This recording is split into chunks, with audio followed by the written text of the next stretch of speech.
Closed captioning is brought to you by Insect Defend Patch. Deep-free protection from biting insects.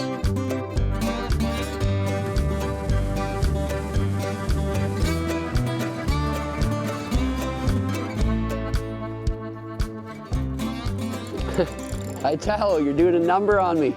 Ryan, what can I say? We're using the same bait, fishing the same area. You know, it's a numbers game, right? It's like steelheading, right? You can have a couple of guys that are fishing together and one guy hits fish, but you know, at any time you could get a 20-pounder. That's the consolation, right? I just think this is so neat. I don't think enough people in Ontario take advantage of fishing for these trophy cats.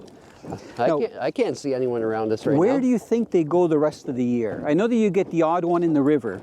Yep. Well, these big cats, they live out in Lake Erie, and they'll come up here this time of year. Because I've never heard of anybody getting them out in the main lake. You know, they get a lot of smallmouth and they throw for walleye and stuff. But it's almost like they come in here, and it's related to spawning, and then they disappear the rest of the time.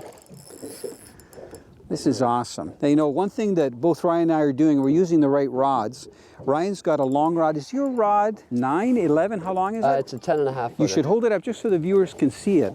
Because it's a North Coast steelhead rod, right? Yep. But the length is excellent because you do a lot of fishing from shore, right?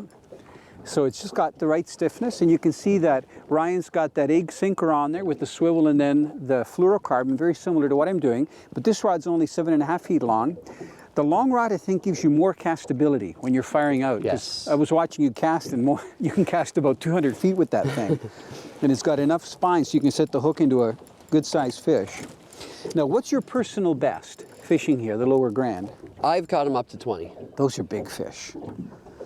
No problem handling them by yourself? In the dark? Flashlight? It's a little more challenging at night for sure. Well, that one's not bad. Yeah, he's respectable. Years ago, we filmed in the Red River. I'm sure you've heard about the fishing out there, right? Like Selkirk, Manitoba. And some of the catfish there in the 30-pound range, they may produce some of the biggest cats that are caught, you know, in Western Canada. He's a good fish. You know what? I bet you he's going, again, he's in that 8-pound range, I think. Normally we hold fish by the tail, but with the catfish, I hold him by the jaw. I love this, because look at this guy's hook right there too. If he flips out, he's going to fall into the net, I think. Yeah, look at that. This fish has a little bit of red on the belly, eh? Well, they're all different colors. The one thing I learned fishing with the Howicks, Jason and Tyler, was that you can actually tell how long the fish has been in the river by the color. Because much like migratory fish like salmon and steelhead, you know, the brighter fish will be silver-eared that come out from the lake.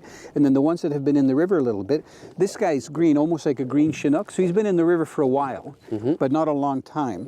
I've caught them where they've almost been black in color because they've been in the river so long. And the males, I think, are the first ones to come in. That's a gorgeous fish. Big mouth, eh? Look at the head on that, eh? Oh, yeah. I think they're gorgeous. Okay. Let's see how long it takes to swim out. Great fish. There's some weight there, actually. Oh, yeah. They're solid, eh? Because especially the big females, because they're full of eggs.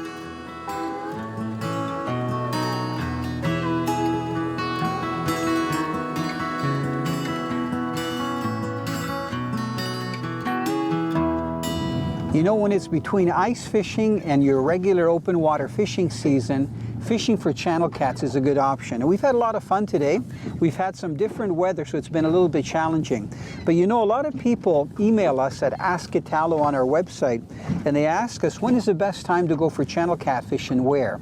And I usually tell people that channel catfish will start running as early as March and will run right through until June. Even though you can catch them the rest of the summer, that's one of the best times to get them. And especially in the tributaries that go into the Great Lakes. Now, Ryan has prepared the baits that we've been using today. And Ryan, I just want to talk a little bit about probably one of the top baits. This is a white sucker. That's correct. Right? And you caught this in one of the tributaries close to where you live? Yes. Now, how do you know when the suckers are in, even to get them as bait? You just have to go down, trial and error? Basically, or you incidental catches if you're steelhead fishing, for example. Yeah, we've had that happen a lot.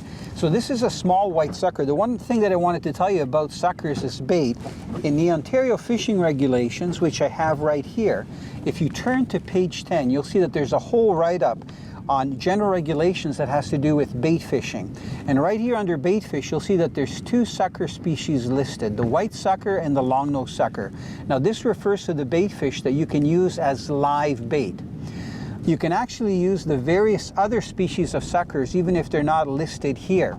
The important thing is that when you're using any fish that's edible, that you don't destroy it. So if you are using sucker for bait, use the whole thing. You can discard the head and the vertebrae, but literally all the other pieces are good for bait.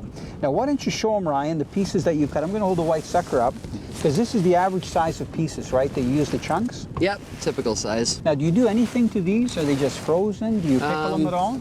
Well, I take the bones out first of all. Yeah. And sometimes I just leave them natural. Sometimes I make a salt brine, add a little bit of brown sugar. There's lots of stuff you could do, garlic. People have lots of different recipes. Is that before you barbecue them, or? No, they go straight from the Grand River up top, straight into the Grand River down here. Now the other thing, sorry, that was a joke. I can see that you've actually taken the scales off, so you forgot to mention that, right? Yes. I guess you could leave the scales on there, but it would be harder to put the hook through, right? Because you've got to angle them through. Well, this is how simple it is. I mean, if you catch some suckers, that's an excuse to get some suckers, cut them into chunks, and I'm sure you can freeze them, you know, when you're not using them. Yes. And have you got any surprises? Have you caught any other fish? Do you ever get carp on the pieces of cut bait? Carp, you got some bullheads too, some suckers, and a couple weeks ago I actually got a 12-pound walleye. Wow, that was a surprise. Cut bait. That was a very nice surprise, actually. Yeah. So if you want something to do in between those fishing seasons, just dress warm, because we can have some really unpredictable weather, you know, in March and April. And get out to any of the tributaries that flow into the Great Lakes, especially Lake Ontario and Lake Erie, and especially if the tributaries are warm water, you know, where there's cattails and the water gets warmer earlier, they're going to be full of channel cats.